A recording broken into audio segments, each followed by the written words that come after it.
ॐ भद्रं कर्णेभिः शृणुयाम देवा भद्रं पश्येम्यक्षवीयजत्रा स्थिरैरङ्गै तुष्टुवागुंसस्तनूभिः वशेम देवहितं यदायुः।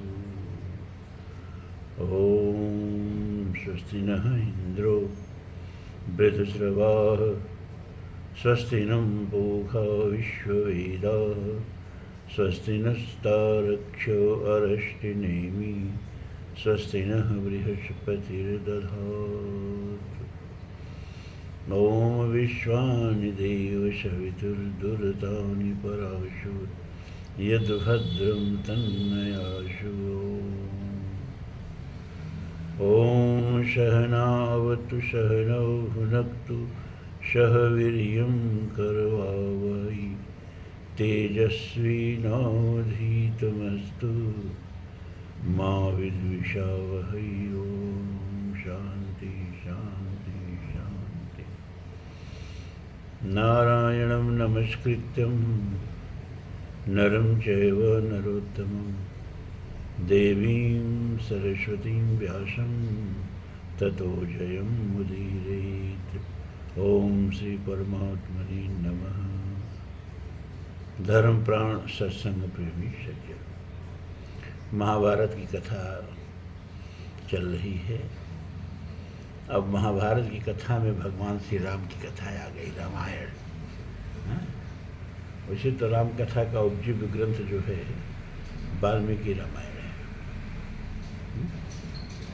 लेकिन तुलसीदास जी के रामचरितमानस लिखने से पहले कम से कम 400-450 रामायण पूरे भारतीय महाद्वीप में प्रचलित थे।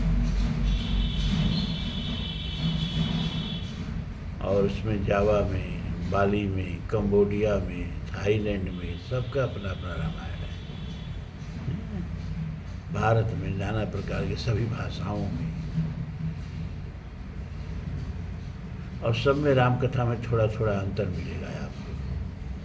वाल्मीकि रामायण और तुलसीदास जी के राम कथा में ही काफ़ी अंतर है। इस अंतर को पाटने के तुलसीदास जी ने एक सूत्र भी दे दिया कि कल्प भेद हर चरित सुहाए भांति अनेक मुनीशन गाए। अब भागवत कथा होगी अभी ना, तो उसमें भी आप सुनेंगे, उसमें भी राम कथा है 9वें अध्याय में मिश्रा जी के यहाँ। तो यहाँ महाभारत में भी राम कथा है। कोई ऐसा पुराण नहीं है जिसमें राम कथा न हो। थोड़ा थोड़ा अंतर सब में मिलेगा। तो ये महाभारत में जो राम कथा आप सुनेंगे, तो आप तो राम कथा को रामचरितमानस से जानते हैं, तो उससे थोड़ा सा अंतर मिलेगा, तो परेशान मत होइएगा आप लोग। वहीं कल्प भेद हरिचरित सुहाए भांति अनेक मुनीशन गाए। तो कथा शुरू होती है और ये व्यास जी के ही शब्दों में आप कथा सुनेंगे। हम केवल अपनी आवाज़ दे रहे हैं, क्योंकि अगर हम सुनाएंगे तो फिर थोड़ा अंतर तो आ ही जाएगा ना। थोड़ा संक्षेप कर देंगे तो आपके साथ न्याय नहीं होगा, क्योंकि लालजी सिंह जी हैं, वो विधिवत word by word Ram Mahabharat कथा सुनना चाहते हैं। ठीक भी है, महाभारत सुने भी आधा अधूरा सुने तो ठीक नहीं। तो ये वन पर्व में है, रामोख्यान पर्व। वन पर्व में ही उप पर्व समझ लीजिए रामोख्यान पर्व। जन्मेजय पूछ रहे हैं वैशंपायन से। इस प्रकार द्रौपदी का अपहरण होने पर महान क्लेश उठाने के पश्चात मनुष्यों में सिंह के समान पराक्रमी पांडवों ने कौन सा कार्य किया? वैशंपायन कहते हैं, जन्मेजय, इस प्रकार जयद्रथ को जीत द्रौपदी को छुड़ा लेने के पश्चात धर्मराज युधिष्ठिर मुनिमंडली के साथ बैठे हुए थे। महर्षि लोग भी पांडवों पर आए हुए संकट को सुनते और उसके लिए बारंबार शोक प्रकट करते थे। उन्हीं में से मार्कंडेय जी को लक्ष्य करके पांडुनंदन युधिष्ठिर जी ने इस प्रकार कहा। युधिष्ठिर उवाच। युधिष्ठिर प्रश्न कर रहे हैं, भगवान देवर्षिणाम त्वं ख्यातो भूत भविष्यवित् संशयं परिपृच्छामि छिन्द में हृदय संस्थितम। कोई फायदा नहीं है श्लोक पढ़ने से, इसलिए कल अर्थ पढ़ रहा हूँ। लेकिन जब वाल्मीकि रामायण सुनाऊंगा आप लोगों को 24,000 श्लोकों वाला, तो उसमें श्लोक भी पढ़ूंगा और उसका अर्थ भी तब बताऊंगा। इसमें केवल अर्थ बता दे रहा है, कोई कोई महत्वपूर्ण श्लोक आएगा तो उसको पढ़ देंगे। युधिष्ठिर बोले, भगवान आप भूत भविष्य, मार्कंडेय जी से कह रहे हैं युधिष्ठिर जी, और वर्तमान तीनों कालों के ज्ञाता है। देवर्षियों में भी आपका नाम विख्यात है। अतः आपसे मैं अपने हृदय का एक संदेह पूछता हूँ, उसका निवारण कीजिए। यह परम सौभाग्यशालिनी द्रुपद कुमारी यज्ञ की वेदी से प्रकट हुई है, अतः अयोनिजा है। इन्होंने गर्भवास का कष्ट सहन नहीं किया है। इसे महात्मा पांडु के पुत्रवधू होने का गौरव भी मिला है। मेरी समझ में भगवान काल, विधि निर्मित दैव और समस्त प्राणियों की भवितव्यता अर्थात उनके लिए होने वाली घटना, ये तीनों ही प्रबल है। इनको कोई टाल नहीं सकता। कौन तीन? काल, दैव और प्रारब्ध, भवितव्यता। अन्यथा हमारी इस पत्नी को, जो धर्म को जानने वाली तथा धर्म के पालन में तत्पर रहने वाली है, ऐसा भाव अपहृत होने का लांछन कैसे स्पर्श कर सकता था? यह तो ठीक वैसा ही है जैसे किसी शुद्ध आचार विचार वाले मनुष्य पर झूठे ही चोरी का कलंक लग जाए। इसने कभी कोई पाप या निंदित कर्म नहीं किया है।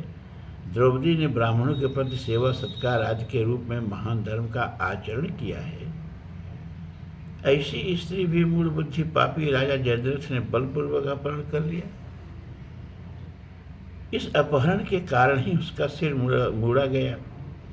वह अपने सहायकों सहित युद्ध में पराजित हुआ तथा हम लोग सिंधु देश की सेना का संहार करके पुनः द्रौपदी को लौटा लाए। इस प्रकार हमने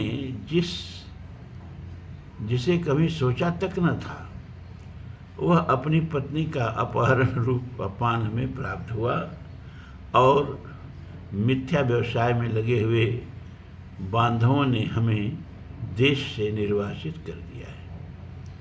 अतः मैं पूछता हूँ, क्या संसार में मेरे जैसा मंदभागी मनुष्य कोई और भी है, अथवा आपने ही पहले कभी मुझ जैसे भाग्यहीन को कभी देखा या सुना है? हाँ, यहाँ एक प्रश्न है। डॉक्टर साहब कल हमसे प्रश्न किए कि युधिष्ठिर की गलतियों के बावजूद, द्यूत क्रीड़ा में अपनी पत्नी तक को हार जाने के बावजूद उन्हें धर्मराज क्यों कहा जाता है? तो पहली बात तो ये कि ऐसा कोई व्यक्ति ही नहीं है जिसमें कोई दोष न हो, लेकिन अगर उसके पास गुणों का भंडार है तो उस दोष को तो नज़रअंदाज कर ही देते हैं। दूसरी चीज़ ये कि उनको धर्मराज कहने का सबसे प्रधान कारण ये है कि वो धर्मराज के पुत्र थे। कुंती के द्वारा जो तीनों पुत्र थे, एक धर्मराज के द्वारा युधिष्ठिर हुए, पवन देव के द्वारा भीम हुए और इंद्रदेव के द्वारा अर्जुन हुए। और माद्री के भी दोनों पुत्र जो हैं अश्विनी कुमारों के पुत्र हैं। तो धर्मराज के पुत्र होने के नाते आत्मा वे जायते पुत्र, कहा जाता है पिता ही पुत्र के रूप में अवतरित होता है, तो धर्मराज ही युधिष्ठिर के रूप में अवतरित हुए थे, इसलिए भी युधिष्ठिर को धर्मराज कहा जाता था। और दूसरी चीज़ ये कि एक दोष छोड़ दिया जाए। जुआ में वो किसी को छले नहीं छले गए, कबीरा आप ठगाइए और न ठगिए कोई, आप ठगे सुख उपजे और ठगे दुख होए। तो वहाँ युधिष्ठिर ठगे गए, ठगे किसी को नहीं, खुद ठगे गए अपने भोलेपन के कारण।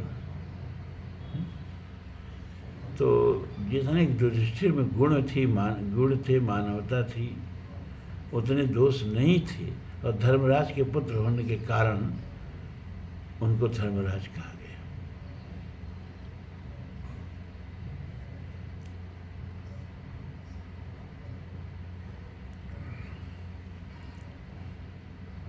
तो मार्कंडेय जी से जब युधिष्ठिर ने इस प्रकार का प्रश्न किया,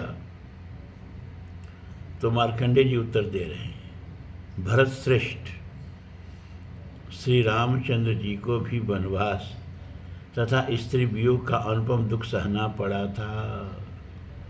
दुरात्मा राक्षस राज महाबली रावण अपना माया जाल बिछाकर आश्रम से उनकी पत्नी सीता को वेगपूर्वक हर ले गया था, और अपने कार्य में बाधा डालने वाले गिद्धराज जटायु को उसने वहीं मार गिराया था। फिर श्री रामचंद्र जी भी सुग्रीव की सेना का सहारा ले समुद्र पर पुल बांधकर लंका में गए और अपने तीखे बाणों से उसको भस्म करके वहां से सीता को वापस लाए। युधिष्ठिर युधिष्ठिर पूछते हैं, भगवान श्री राम जी किस कुल में प्रकट हुए थे? उनका बल और पराक्रम कैसा था? रावण किसका पुत्र था? और उसका श्री रामचंद्र जी से क्या बैर था? भगवान ने सभी बातें मुझे अच्छी प्रकार बताइए। मैं अनायास से ही महान कर्म करने वाले भगवान श्री राम का चरित्र सुनना चाहता हूँ। मार्कंडेय जी ने कहा, राजन, इक्ष्वाकु वंश में अज नाम के प्रसिद्ध एक महान राजा हो गए हैं। उनके पुत्र थे दशरथ। किसके पुत्र थे? अज के, जो सदा स्वाध्याय में संलग्न रहने वाले और पवित्र थे। उनके 4 पुत्र हुए। वे सब के सब धर्म और अर्थ के तत्व को जानने वाले थे। उनके नाम इस प्रकार हैं, राम, लक्ष्मण, महाबली, भरत और शत्रुघ्न। श्री रामचंद्र जी के माता का नाम कौशल्या था, भरत की माता कैकेयी थी तथा शत्रुओं को संताप देने वाले लक्ष्मण और शत्रुघ्न सुमित्रा के पुत्र थे। राजन, विदेह देश के राजा जनक की एक पुत्री थी जिनका नाम सीता था। उसे स्वयं विधाता ने ही अपने भगवान श्री राम की प्यारी रानी होने के लिए रचा था। जन्मेश्वर, इस प्रकार मैंने तुम्हें श्री राम और सीता के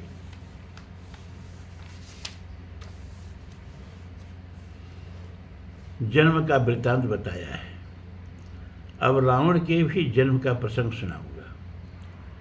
संपूर्ण जगत के स्वामी, सबके सृष्टि करने वाले, प्रजापालक, महातपस्वी और स्वयंभू साक्षात भगवान ब्रह्मा जी ही रावण के पितामह थे। ब्रह्मा जी के एक परम प्रिय मानस पुत्र पुलस्त जी थे। उनसे उनकी गौ नाम की पत्नी के गर्भ से वैश्रवण नामक शक्तिशाली पुत्र उत्पन्न हुआ। क्या नाम था पुलस्त जी की पत्नी का? गौ। राजन, वैश्रवण अपने पिता को छोड़कर पितामह की सेवा में रहने लगे। इससे उन पर क्रोध करके पिता पुलस्त ने स्वयं अपने आप को ही दूसरे रूप में प्रकट कर लिया। पुलस्त के आधे शरीर से जो दूसरा द्विज प्रकट हुआ उसका नाम विश्रवा था। विश्रवा वैश्रवण से बदला लेने के लिए उनके ऊपर सदा कुपित रहा करते थे। विश्रवा, वैश्रवण। इसको फिर से समझिए, गड़बड़ हो रहा है। ब्रह्मा जी के एक मानस पुत्र थे, क्या नाम था? पुलस्त। पुलस्त की गौ नामक पत्नी थी और उनसे वैश्रवण नामक शक्तिशाली पुत्र उत्पन्न हुआ। वैश्रवण अपने पिता यानी पुलस्त जी को छोड़कर पितामह यानी ब्रह्मा की सेवा में लगे रहते थे। कौन? वैश्रवण। इससे उन पर क्रोध करके पिता पुलस्त ने स्वयं अपने को दूसरे रूप में प्रकट कर लिया। पुलस्त के आधे शरीर से जो दूसरा रूप द्विज प्रकट हुआ उसका नाम विश्रवा था। वैश्रवण दूसरे हैं, विश्रवा दूसरे हैं। विश्रवा वैश्रवण से बदला लेने के लिए उनके ऊपर सदा कुपित रहा करते थे, परंतु पितामह ब्रह्मा जी उन पर प्रसन्न थे, अतः उन्होंने वैश्रवण को अमृत प्रदान किया और धन का स्वामी तथा लोकपाल बना दिया। पितामह ने उनकी महादेव जी से मैत्री कराई, उन्हें नलकूबर नामक पुत्र दिया तथा राक्षसों से भरी हुई लंका को उनकी राजधानी बनाया। ये वैश्रवण और विश्रवा दो हैं, याद रखिए। ये वैश्रवण जो हैं यही कुबेर हैं। इनके दो पुत्र थे, नल और कुबर, और पहले इनको ही शिव जी ने लंकापति बनाया। तो वैश्रवण और विश्रवा में अंतर समझ लीजिए।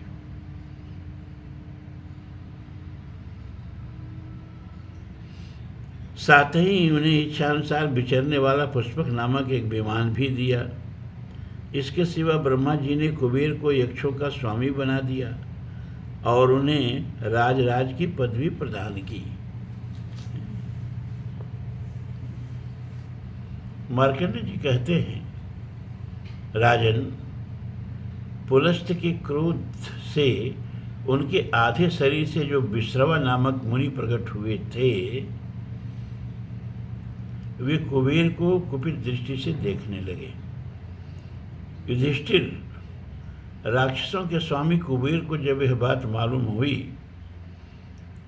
कि मेरे पिता मुझ पर रुष्ट रहते हैं, तब वे उन्हें प्रसन्न रखने का यत्न करने लगे। उनके पिता कौन? पुलस्त।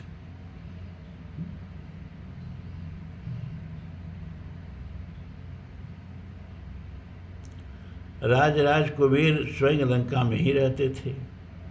वे मनुष्यों द्वारा ढोई जाने वाली पालकी आदि की सवारी पर चलते थे, इसीलिए नरवाहन कहलाते थे। उन्होंने अपने पिता विश्रवा की सेवा के लिए 3 राक्षस कन्याओं को परिचारिकाओं के रूप में नियुक्त कर दिया था।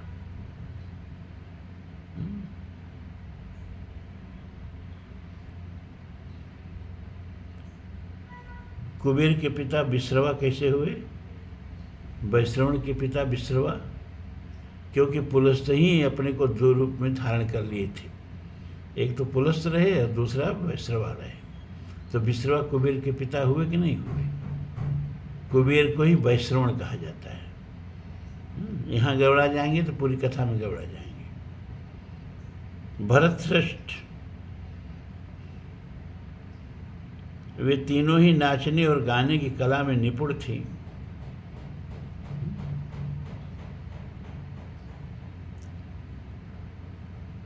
वैश्रवण माने कुबेर जी ने क्या किया? अपने पिता विश्रवा की सेवा के लिए 3 राक्षस कन्याओं को परिचारिकाओं के रूप में नियुक्त कर दिया था। भरत श्रेष्ठ, वे तीनों ही नाचने और गाने की कला में निपुण थी तथा सदा ही उन महात्मा महर्षि को संतुष्ट रखने के लिए सचेष्ट रहती थी। महाराज उनके नाम थे पुष्पोत्कटा, राका तथा मालिनी। वे तीनों सुंदरियां अपना भला चाहती थी,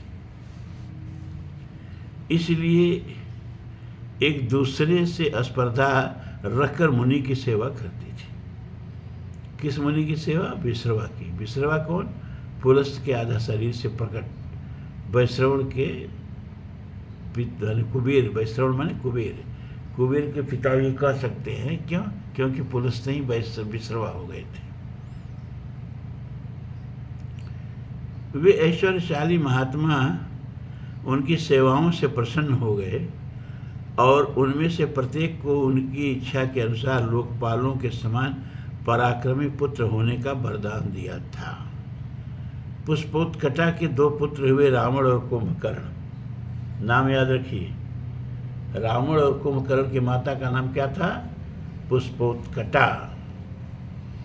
तो पुष्पोत्कटा के 2 पुत्र हुए, रावण और कुंभकर्ण। ये दोनों ही राक्षसों के अधिपति थे। भूमंडल में इनके समान बलवान दूसरा कोई नहीं था। मालिनी के एक ही पुत्र विभीषण हुए। विभीषण की माता का नाम मालिनी। राका के गर्भ से एक पुत्र और एक पुत्री हुई। पुत्र का नाम खर था और पुत्री का नाम शूर्पणखा। तो खर और शूर्पणखा के माता का क्या नाम हो गया? राका। तो 3 नाम याद रखिए, पुष्पोत्कटा, कुंभकर्ण और रावण और कुंभकर्ण की माता का नाम पुष्पोत्कटा, विभीषण की माता का नाम मालिनी और खर और शूर्पणखा की माता का नाम राका।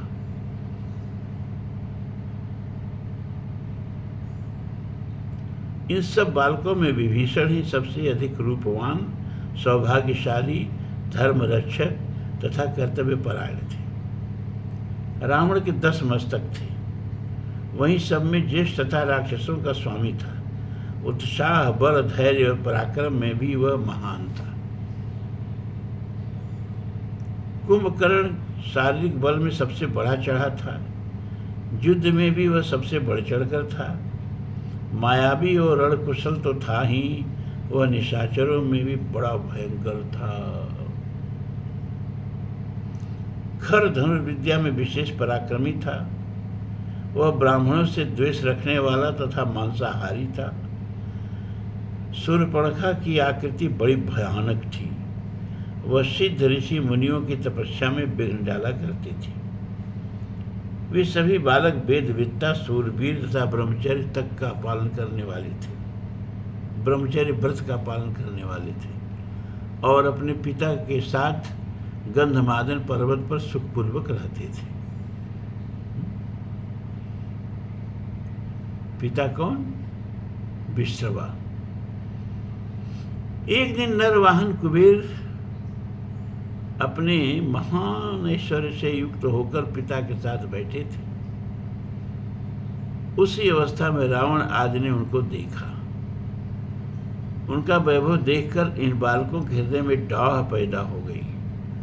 अतः उन्होंने मन ही मन तपस्या करने का निश्चय किया और घोर तपस्या के द्वारा उन्होंने ब्रह्मा जी को संतुष्ट कर लिया। रावण सहस्त्रों वर्ष तक एक पैर पर खड़ा रहा।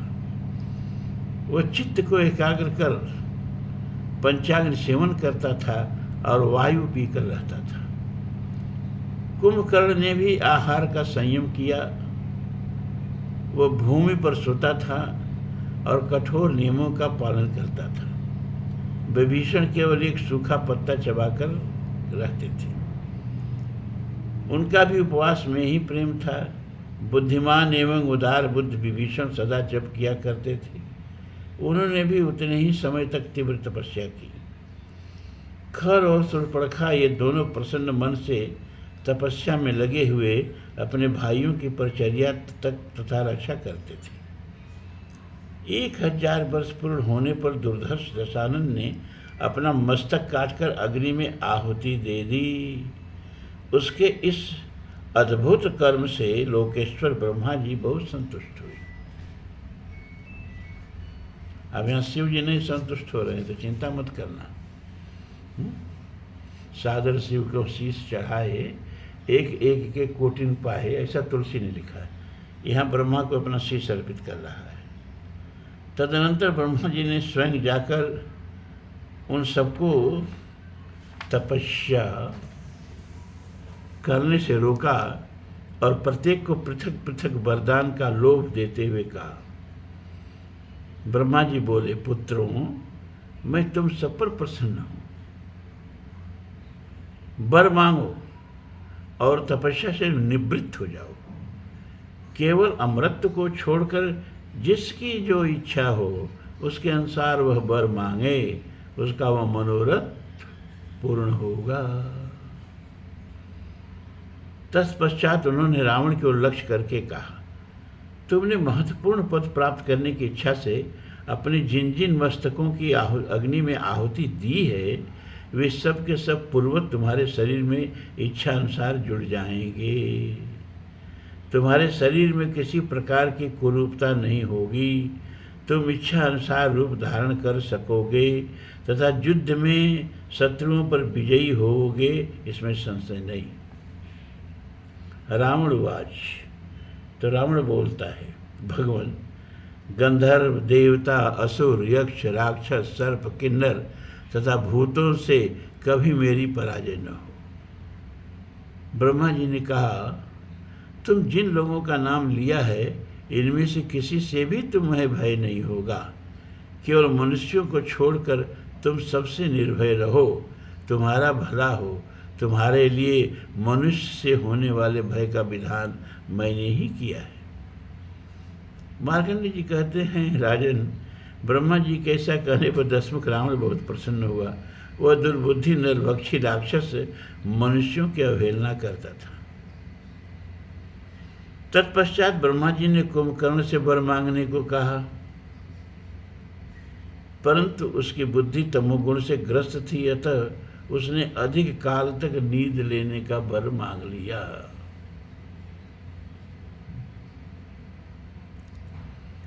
उन्हें ऐसा ही होगा यह कहकर ब्रह्मा जी विभीषण के पास गए और इस प्रकार बोले, बेटा, मैं तुम पर बहुत प्रसन्न हूँ, अतः तुम भी वर मांगो। ब्रह्मा जी ने यह बात बार बार दोहराई।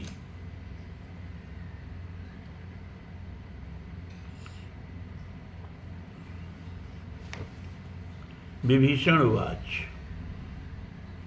विभीषण बोलते, भगवान, बहुत बड़ा संकट आने पर भी मेरे मन में कभी पाप का विचार न उठे तथा बिना सीखे ही मेरे हृदय में ब्रह्मास्त्र के प्रयोग और उपसंहार की विधि स्फुरित हो जाए।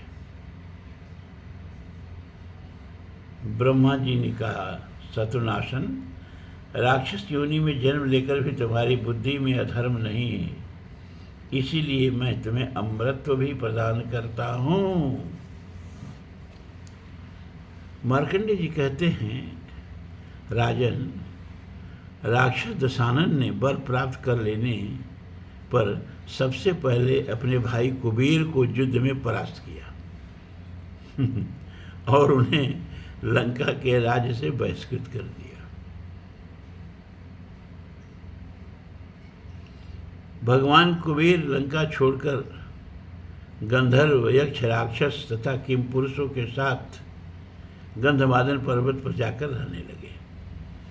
रावण ने आक्रमण करके उनका पुष्पक विमान भी छीन लिया।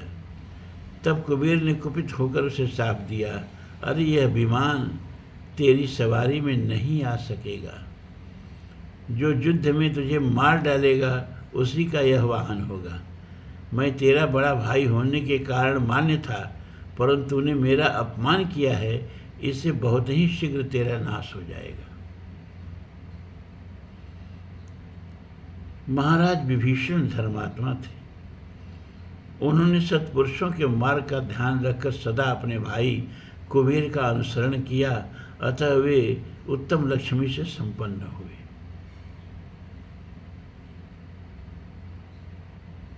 बड़े भाई बुद्धिमान भगवान कुबेर ने संतुष्ट होकर छोटे भाई विभीषण को यक्ष तथा राक्षसों की सेना का सेनापति बना दिया।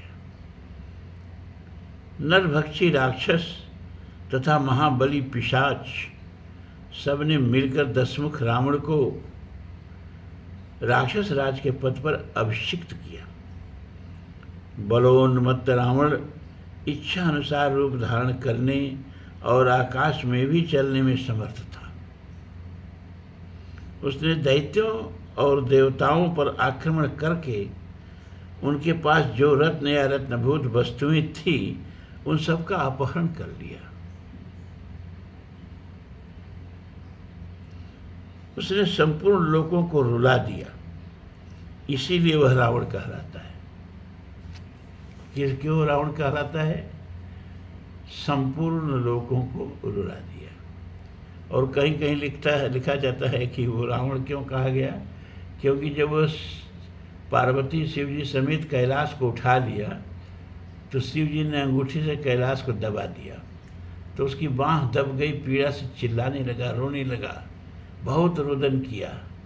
तो बहुत रुदन करने के कारण उसको रावण कहा गया। यहाँ दे रहे हैं कि सभी लोगों को रुला दिया, इसके लिए उसको रावण कहा गया। दशानन का बल उसके इच्छानुसार बढ़ जाता था, अतः वह सदा देवताओं को भयभीत किए रहता था। ये बहुत कई अध्यायों में कथा है और हम इस कथा को विधिवत आप लोगों को सुनाएंगे। अब आज इतना ही। ओम पूर्णमदः पूर्णमिदं पूर्णात् पूर्णमुदच्यते पूर्णस्य पूर्णमादाय पूर्णमेवावशिष्यते। सर्वे भवन्तु सुखिनः, सर्वे सन्तु निरामयाः, सर्वे भद्राणि पश्यन्तु मा कश्चित् दुःखभाग् भवेत्। असदो मा सद्गमय, तमसो मा ज्योतिर्गमय, मृत्योर्मा अमृतं गमय। ओम शांति शांति शांति। ओम।